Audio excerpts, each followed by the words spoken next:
پورا محل بنایا اور اس میں ایک اینٹ کی جگہ خالی چھوڑ دی، کیا وہ محل کمپلیٹ مانا جائے گا؟ نہیں، ایک اینٹ کی خالی جگہ چھوڑ دی گئی۔ حضور پاک صلی اللہ علیہ وسلم فرماتے ہیں وہ آخری اینٹ میں محمد ہوں، وہ آخری اینٹ میں محمد ہوں۔ اللہ نے سارے نبیوں کو بھیجا، سارے نبیوں کو بھیجا، لیکن سب نبیوں میں کمال جو پیدا کیا وہ میرے مصطفیٰ کی ذات سے پیدا کیا۔ اب سنیے توجہ سے میرے عزیزو، رسول پاک صلی اللہ تعالی علیہ وسلم نے ایک چیز یہ ارشاد فرمائی کہ انا تلک اللبنہ، میں وہ آخری اینٹ ہوں۔ اب یہاں پر ایک بات یہ بھی ہمیں بتانی ہے کہ اللہ تعالیٰ نے اپنے رسول کو پیدا کرنے سے پہلے یہ تمام چیزیں پیدا کی، کائنات میں زمین، آسمان، چاند، سورج، یہ سب کیوں بنائے گئے، اور ان کے متعلق میں بتاتا ہوں۔ بعض لوگ یہ کہتے ہیں حضور آئے اس وقت میلاد منا لیا، ٹھیک ہے، اب حضور چلے گئے، حضور کو جا کر کے بھی 1400 سال ہو گئے، اب تک کیوں منا رہے ہیں آپ؟ ان کی تو وفات بھی ہو گئی۔ زندہ لوگوں کے برتھ ڈے منائے جاتے ہیں، زندہ لوگ اپنا جنم دن مناتے، رسول پاک چلے گئے اب تک کیوں منا رہے؟ پہلا جواب تو یہ ہے کہ وہ اب بھی زندہ ہیں، عالم برزخ میں ہے۔ لیکن میں آپ کو ایک دلیل کے ذریعے سے یہ بتاؤں کہ ہم دنیا میں دیکھتے ہیں کچھ محفلیں ہوتی ہیں جو کسی خاص شخص کے لیے سجائی جاتی، ہوتا ہے شادی کا منڈپ، شادی کا ہال، آپ نے دیکھا ہوگا لائٹنگ بھی لگی ہے، کمکمے بھی لگے ہیں، اور پھر پھول بھی لگائے گئے ہیں، کرسی بھی رکھی گئی ہے۔ کس کے لیے میاں بتائیں؟ دولہے کے لیے۔ کس کے لیے؟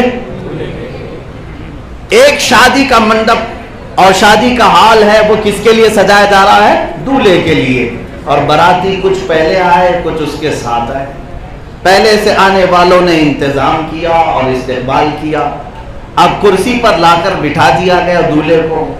ہال بہت سجا ہوا ہے، پھول بھی لگے ہیں، لائٹ بھی لگی ہے، سب کچھ لگا ہے۔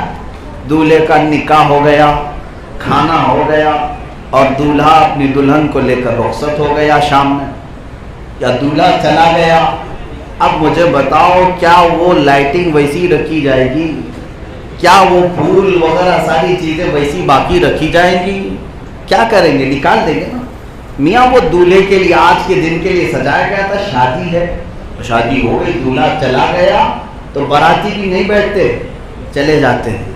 دولہا جانے کے بعد حال بھی بے حال ہوتا، سب ختم ہو گئے، کوئی سجاوٹ باقی نہیں رہتی۔ یہ دنیا کا دستور ہے، اس کو ذہن میں رکھیں۔ اب میں آپ کو بتاتا ہوں، اللہ نے اپنے نبی کونین صلی اللہ علیہ وسلم سے ارشاد فرمایا لولاک لما خلقت الدنیا ولا فلاک ولا وضین، اے رسول اگر آپ کو پیدا کرنا نہ ہوتا تو نہ میں زمین کو بناتا، نہ آسمان کو بناتا، نہ دنیا کو بناتا۔ اے رسول جو کچھ بھی یہاں بنایا گیا وہ کس کے لیے بنایا گیا؟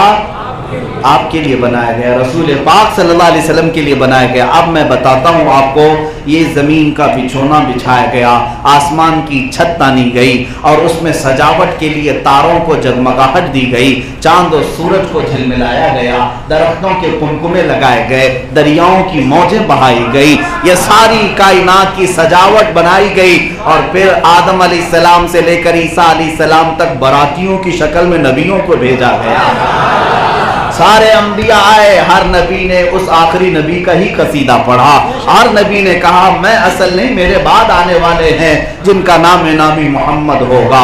ہر نبی نے اس نبی کے آنے کی بشارتیں دی۔ اب مجھے بتاؤ یہ کائنات کس کے لیے سجائی؟ رب ذوالجلال نے ہمارے آقا صلی اللہ علیہ وسلم کے لیے۔ زمین کا بچھونا بچھایا، آسمان کا چھت تانا گیا، تاروں کی جگمگاہٹ، سورج و چاند کی جھلملاہٹ، درختوں کے کمکمے، دریاؤں کی موجیں، یہ ساری سجاوٹ مصطفیٰ کریم آپ کے لیے تھی، نبیوں کی یہ بارات آپ کے لیے تھی۔ اب 12 ربیع النور کو وہ رسول پاک صلی اللہ علیہ وسلم دولہے کی شکل میں تشریف لائے، اس کائنات میں آ گئے، اور کتنے سال بتائے؟ 63 سال کی زندگی بتائی، اور پھر اس عالم ظاہر سے روپوش ہو گئے۔